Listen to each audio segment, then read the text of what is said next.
दीन इस्लाम में रमज़ान के महीना की फ़जीलत और अहमियत से मुताल्लिक़ बहुत सी कुरानी आयात और अहादीस हैं।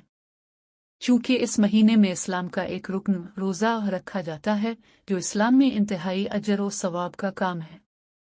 इसके अलावा इस महीने की फ़जीलत में जन्नत के दरवाज़ों का खोल दिया जाना, जहन्नम के दरवाज़ों का बंद कर दिया जाना, डस और सरकश शयातीन को कैद करना वगैरह है। मुसलमान इस महीने में ख़ास तौर से गुनाहों से बचते हैं और नेकी और खैरात के काम करते हैं। इनके नज़दीकी इबादत और ताअत के ज़रिया अल्लाह की कुर्बत, जन्नत की तलब और जहन्नम से दूरी का महीना है। 11 अबू हुरैरा से मरवी है कि रसूल अल्लाह ने फरमाया, इस महीने की पहली रात में शयातीन और सरकश जिन्नातों को कैद कर लिया जाता है, जहन्नम के दरवाज़ों को बंद कर दिया जाता है, इसका एक भी दरवाज़ा नहीं खुला रहता।